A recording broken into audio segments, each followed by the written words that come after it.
মানৱ সমাজক লজ্জিত কৰা শৈক্ষিক নগৰী যোৰহাটত নীলাৰ্য ঘটনা যোৰহাটৰ ডিচিডি কলেজৰ ছাত্ৰী হোষ্টেলৰ কাষতে উদ্ধাৰ এটি নৱজাতক শিশু স্থানীয় ৰাইজে সন্ধিয়া শিশুটিৰ কান্দোন শুনি খবৰ দিছিল আৰক্ষীয়ে নৱজাতকটি ছাত্ৰী হোষ্টেলৰ গেটৰ কাষৰ পৰা উদ্ধাৰ কৰি জেএমচিএইচত ভৰ্তি কৰে নৱজাতকটি সোমবাৰে জন্মগ্ৰহণ কৰা বুলি জানিবলৈ দিয়ে আৰক্ষীয়ে বৰ্তমান জেএমচিএইচত উপস্থিত হৈছে শিশু সুৰক্ষা বিভাগৰ লোক চাওহক সমগ্ৰ দৃশ্য লগতে মন্তব্য মান 7টা বজাৰ ভিতৰত মানে কোনবাই নৱজাতক এটা এৰি থৈ গ'ল ছোৱালীজনী উলংগ মানে গাত মতা মানুহৰ এটা স্পৰ্টিঙে মেৰিয়া এইখিনিতে এৰি থৈ গ'ল তেনেকুৱা এটা হোষ্টেলৰ ছোৱালীয়ে দেখি আমাক ক'লে মই গোকাংঘৰত চাকি দি আছিলোঁ চাকি দি ওলাই আহিছোঁহে জাষ্ট তেনেকুৱাতে পাই পেলাই ছোৱালীজনী পুলিচক খবৰ দিয়া হ'ল এনেকুৱা মানে আজি অলপ দিনৰ আগতে এটা লেচুবাৰীত হোৱা শুনিছিলোঁ তেনেকুৱা ঘটনা মই ভাবিছোঁ আৰু দুনাই নহওক এনেকুৱা নৱজাতক এটা পাবলৈ মানুহে কিমান কষ্ট কৰে মোৰে ৰাখি থওঁ যেন লাগিছে ছোৱালীজনীক দেখি এতিয়াও মনত পৰি আছে তেনেকুৱা স্থলত কেনেকুৱা মাক বাপেক হ'ব পশুতকৈও মানে কি ক'ম আৰু মানে ক'বলৈ ভাষা নাই আৰু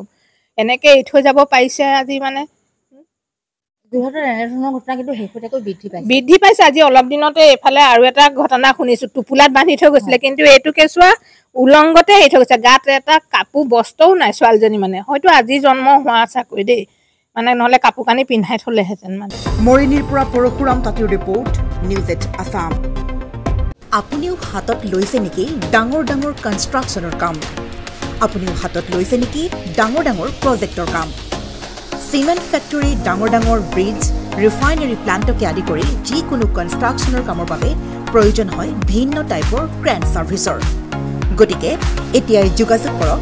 ক্ৰেনেক্স ক্ৰেন হায়াৰিঙক য'ত crane available up to 500 tons capacity যোগাযোগ নম্বৰ 0361405218 অথবা 9101145560 অথবা 9085099815 ঠিকনা ঘোষ এপাৰ্টমেণ্ট ৰুম নং 2 2nd floor opposite Guwahati refinery main gate Noonmati